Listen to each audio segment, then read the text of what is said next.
While I was deployed overseas serving my country, my wife convinced my elderly mother to change our family trust. My name is Cameron Holt. 37 years old and 17 years in the United States Army as a communications officer. I'd spent the last 9 months in a forward operating base, coordinating intel transmissions and dreaming about Kentucky bluegrass. 3 days after I landed back in Lexington, I found the papers in my mother's desk drawer. The family trust my father had established before his death, altered. Not just altered, completely restructured with Marissa, my wife of 8 years, listed as the primary trustee. My mother, Evelyn, had been moved to secondary beneficiary status. The document was dated 4 months into my deployment. I sat in my childhood home study, holding the papers, reading each line twice. The house had been in our family for 3 generations. The land it sat on, 15 acres of the most beautiful countryside in Kentucky, was meant to stay in the family name forever. That was what my father had wanted. "Everything okay in here?" Marissa appeared in the doorway, leaning against the frame in that casual way of hers. Her blonde hair was tied back, and she wore the diamond earrings I'd sent her for our anniversary 2 years back. I slid the papers back into the folder. "Just going through some things. Your mom's finances were a mess," she said, voice light and helpful. "I organized everything while you were gone. Someone had to step in." I nodded, not trusting myself to speak. "I've been paying all her bills, handling the property taxes," Marissa continued. "The trust needed updating. Your mother agreed completely." My mother sat in the living room watching a game show with the volume too loud. 82 years old and starting to repeat herself more often. The last few video calls I'd had with her from overseas, she'd seemed confused about what day it was. "Thanks for keeping things organized," I said finally. "I need a little time to adjust to being home," Marissa smiled. "Of course, take all the time you need." That night I sat on the back porch long after Marissa had gone to bed. I watched the silhouettes of old oak trees against the night sky and thought about what my father would have done. A career military man himself, he'd taught me that the loudest person in the room is rarely the strongest.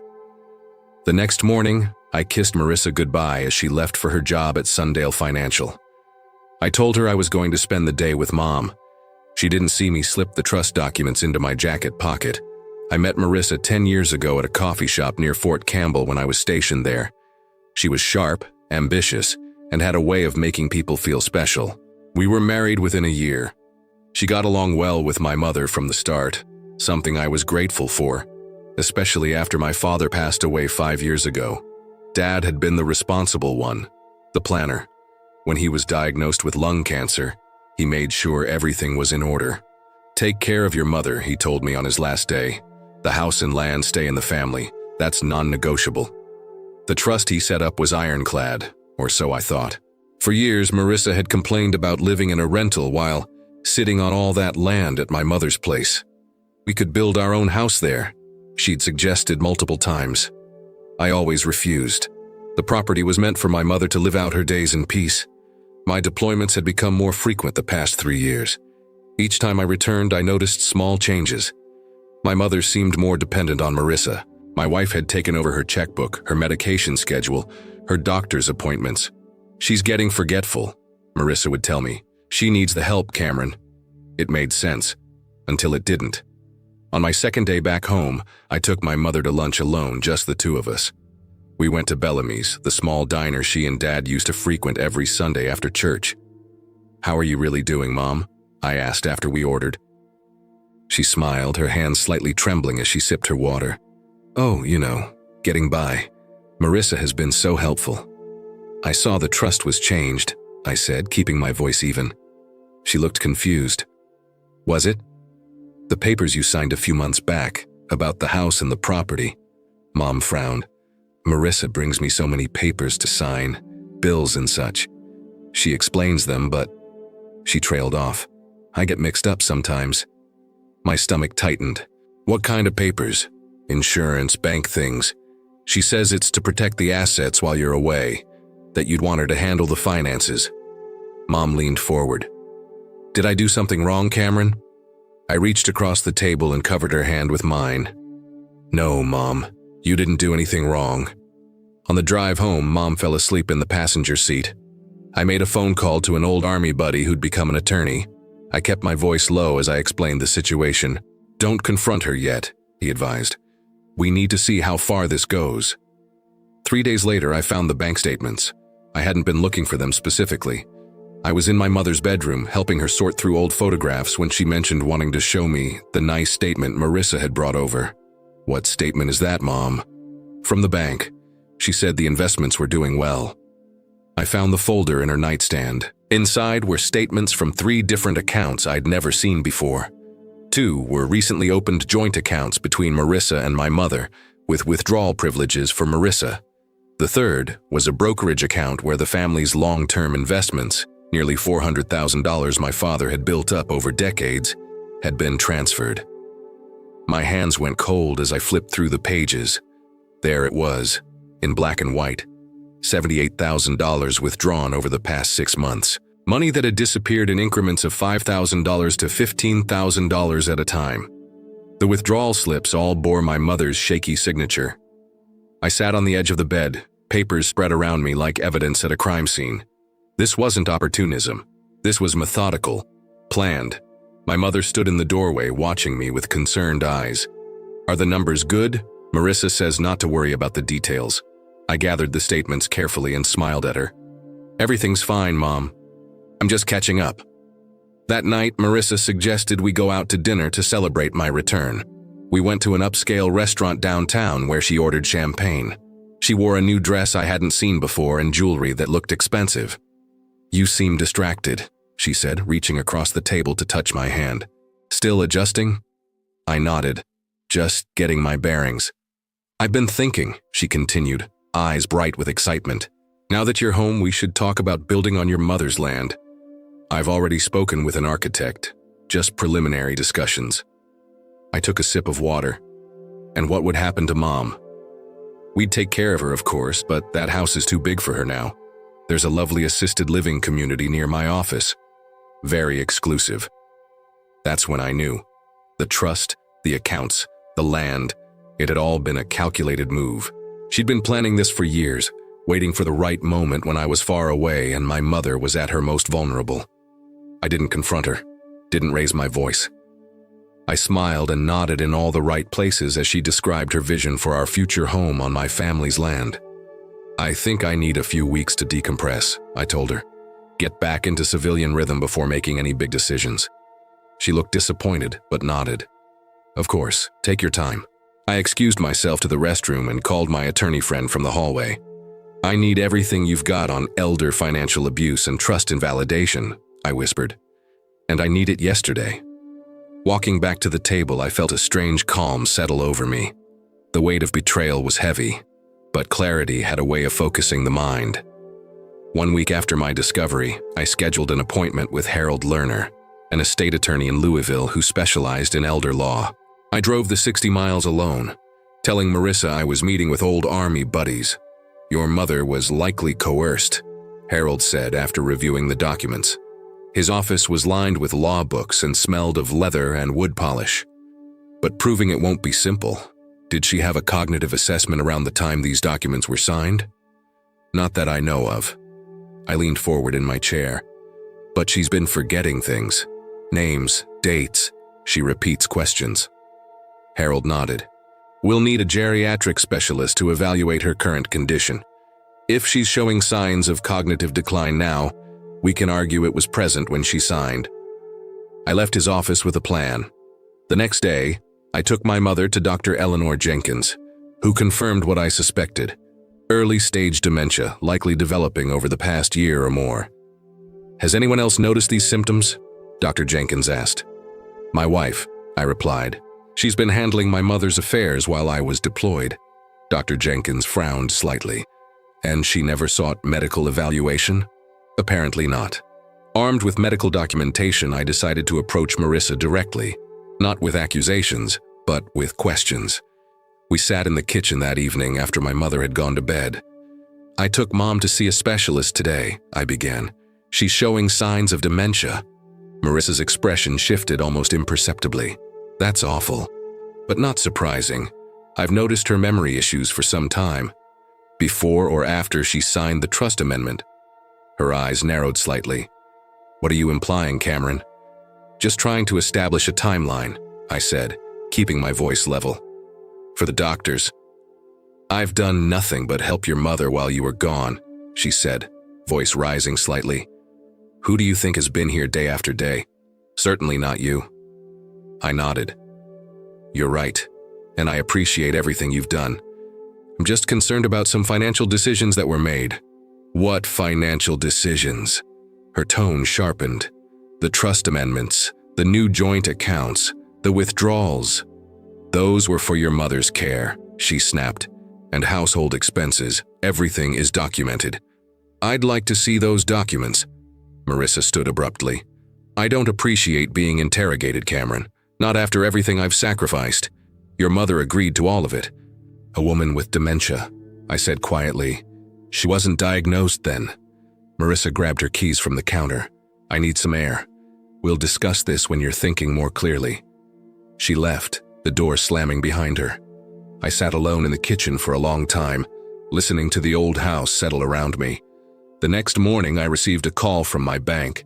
There had been an attempt to access my personal savings account, an account Marissa's name wasn't on. The attempt had failed due to incorrect password entries. That same afternoon, I found a certified letter addressed to my mother. It was from Cornerstone Assisted Living, confirming her upcoming residency. The move-in date was scheduled for the following month. The contract bore my mother's signature, dated 3 days after I had returned home. When I showed my mother the letter, she looked bewildered. I don't remember this place. Did I agree to move? Marissa says you did, I replied, watching her face. She shook her head slowly. I don't want to leave my home, Cameron. I promised your father I'd stay here. That night, I changed the passwords on all my accounts and placed a security freeze on my credit. Then I called Harold Lerner again. It's worse than we thought, I told him, and I think she knows I'm onto her. 2 days after confronting Marissa, I drove to the county clerk's office. I needed to see the original trust amendment for myself, not the copy Marissa had in the house, but the official recorded document. The clerk, a silver-haired woman named Gladys, pulled the file for me. Holt Family Trust, she confirmed, sliding the folder across the counter. I opened it and immediately saw something that made my blood run cold. The notary stamp. The document had been notarized by someone named Lauren Davis. Do you know this notary? I asked Gladys. She adjusted her glasses and looked at the stamp. Lauren, of course. She's worked in the Westbrook Law Office for years. Westbrook Law. The same firm where Marissa's college roommate, Vanessa Westbrook, was a partner. A connection Marissa had never mentioned when discussing the trust changes. I thanked Gladys and drove straight to Westbrook Law. The receptionist informed me that Vanessa was in court, but I could speak with her associate, Lauren Davis. Lauren appeared nervous when I introduced myself. You're Marissa's husband, she said, not quite meeting my eyes. Is there something I can help you with? You notarized a trust amendment for my mother 6 months ago. She nodded. I did. Everything was in order. Was my mother alone when she signed the document? Lauren hesitated. I don't recall specifically. Let me help you recall, I said quietly. Was my wife present during the signing? I really can't discuss. My mother has dementia, Lauren. Documented dementia. The amendment stripped her of primary control of assets she's held for decades, and somehow, it all happened while I was deployed overseas. Her face paled. Mr. Holt, I think you should speak with Vanessa about this. I intend to, but first I'd like to know if you actually witnessed my mother sign those papers, or if you just stamped a document Marissa brought to you. She stood abruptly. I think this conversation is over. That evening, I received a call from a number I didn't recognize. It was Vanessa Westbrook. Cameron, she said, her voice tense. We need to talk. We met at a quiet cafe downtown. Vanessa looked immaculate in her business suit, but her eyes were troubled. Lauren told me about your visit, she began. I want to be clear that my firm takes notary standards very seriously. Did your firm draft the trust amendment? I asked. She sighed. No. Marissa brought the document already prepared. She said it had been drafted by your family attorney with your knowledge. And my mother? Was she present when it was notarized? Vanessa looked down at her coffee. No. Marissa explained that your mother was ill and couldn't come in. Lauren notarized it based on Marissa's assurance that your mother had signed it willingly. That's illegal, I said flatly. It is. Vanessa met my eyes. And I've already contacted the State Bar Association to self-report the violation. Lauren has been suspended pending investigation. Why are you telling me this? Because I've known Marissa since college, and I never thought she'd... She trailed off. There's more, Cameron. Last year, she asked me about liquidating property assets and transferring funds offshore. I assumed it was for a client of her financial firm. Now I'm not so sure. My mind raced.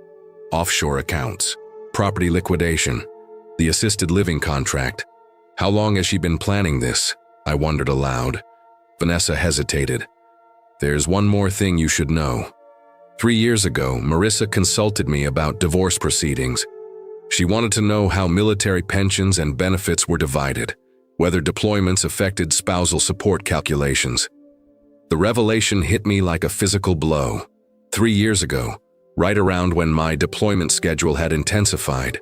Thank you for your honesty, I said finally. As I left the cafe, I called Harold Lerner again. I need to move quickly, I told him. She's been working on this for years. I didn't confront Marissa with what I'd learned. Instead, I smiled through dinner that night as she talked about renovations she wanted to make to the house. I listened as she suggested selling some of the land to fund Mom's care. I nodded when she mentioned meeting with a financial advisor to streamline our investments. Meanwhile, I was building my case. Dr. Jenkins provided a detailed report on my mother's cognitive state, including her professional opinion that the symptoms had been developing for at least 18 months.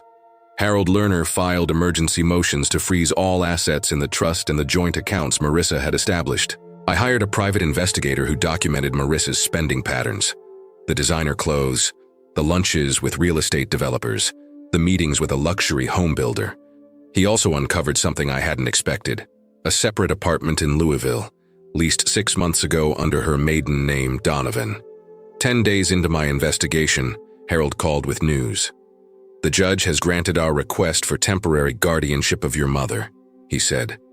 And we've secured a hearing date for next week to contest the trust amendment. That same day, I moved all of my personal possessions from the master bedroom into the guest room. When Marissa questioned me, I blamed sleeping problems from the deployment. I thrash around too much, I explained. Don't want to disturb you. The truth was I couldn't stomach sleeping beside her anymore. 3 days before the hearing, I received a package from the private investigator. Inside was a flash drive containing financial records Marissa had tried to delete from her laptop. Records showing transfers from my mother's accounts to pay off Marissa's personal credit card debt. Over $40,000 gone in 6 months. That evening, Marissa approached me in the kitchen. We need to talk about your mother, she said, voice gentle but firm. The assisted living facility needs an answer by Friday. I looked up from my coffee. I'm not sure that's the right move for her. Marissa sighed dramatically. Cameron, be realistic. She can't live alone anymore, and we can't properly care for someone with dementia. We've managed so far. That's because I've been handling everything, she said, irritation edging into her voice. But it's not sustainable. The facility is top-notch, and the trust will cover the costs. The trust, I repeated. The one you had her sign while I was deployed. Something flashed in her eyes, wariness perhaps. Then it was gone, replaced by practiced concern. I did what needed to be done. Someone had to step up and make these decisions. I appreciate that, I said, my voice neutral. But I'd like to explore other options before moving her. Marissa's smile tightened. The deposit is non-refundable after Friday. You made a deposit already? Of course.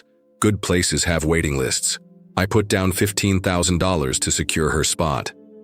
She touched my arm. From her account, not ours. Don't worry. I nodded, filing away this new information. Let me think about it overnight. The next morning, I drove to the assisted living facility myself. The director confirmed the deposit, but seemed confused when I asked about the waiting list. We don't currently have a waiting list, she told me. We have several units available immediately. When I asked about the deposit amount, she checked her records. "It shows $5,000 here," she said, "paid by Marissa Donovan, and $10,000 unaccounted for." Another piece of the puzzle. That afternoon, I finalized the last details with Harold. All evidence was compiled, all paperwork filed. The forensic accountant had completed her analysis of the financial records. Tomorrow was the hearing. I hadn't told Marissa about it. She would find out when the sheriff's deputy served her with papers in the morning. That night, I sat on the back porch again, looking at the old oak trees my father had loved. For the first time in weeks, I felt something close to peace. When the sheriff's deputy knocked on our door at 7 a.m., Marissa was still in her bathrobe. I watched from the kitchen doorway as she accepted the papers, her face transitioning from confusion to shock as she read them. "What is this?" she demanded, turning to me. "A court hearing? Today?" "To invalidate the trust amendment," I said calmly, "and to address the financial irregularities." "Financial?" She stopped, her face flushing. "This is ridiculous. I've done nothing wrong." "The hearing is at 10 a.m., I continued as if she hadn't spoken.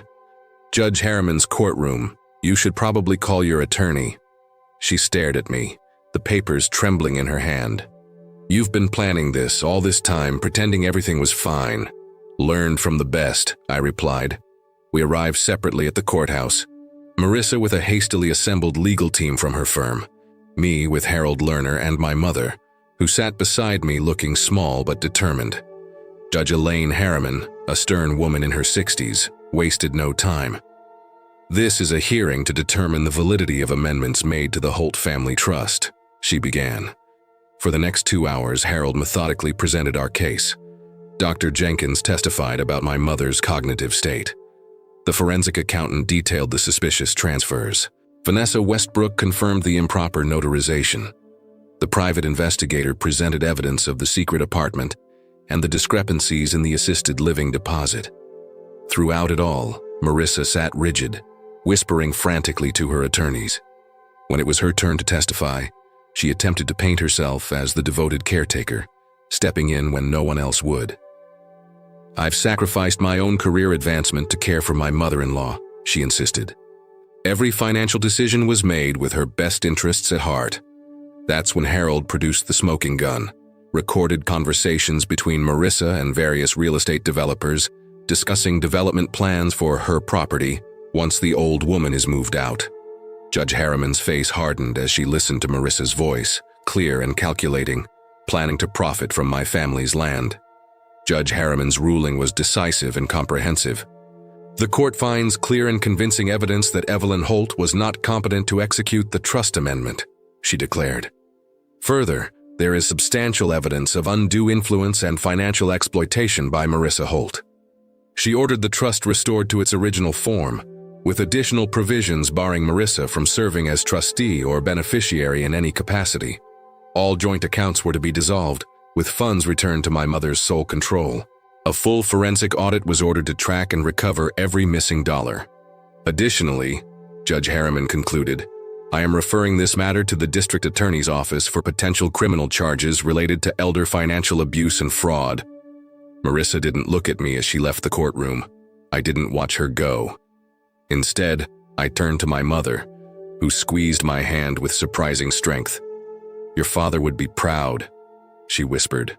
1 week later, I moved my mother into the guest house on our property, a small cottage my father had built years ago as his workshop. I hired a full-time nurse to help with her care, using funds recovered from Marissa's spending sprees. The divorce papers were filed the day after the hearing. Marissa didn't contest them. I learned later that she'd left Kentucky, heading for Colorado where her sister lived. The apartment in Louisville was abandoned, the lease forfeited. She'd taken only what she could carry in 2 suitcases. Sometimes in the evenings, I still sit on the back porch, watching the oak trees sway in the Kentucky breeze. The land remains in the family name, just as my father wanted. The trust is secure, with my younger cousin Jason, who recently passed the bar exam, serving as co-trustee alongside me. I don't spend much time thinking about Marissa anymore. Some betrayals cut too deep for anger to sustain. Instead, I focus on the good things. Morning coffee with my mother, weekend visits from old Army friends, the simple peace of knowing that what was almost lost has been preserved. My father used to say that a man's character isn't revealed by how loudly he fights, but by how wisely. In the quiet aftermath of the storm, I finally understand what he meant.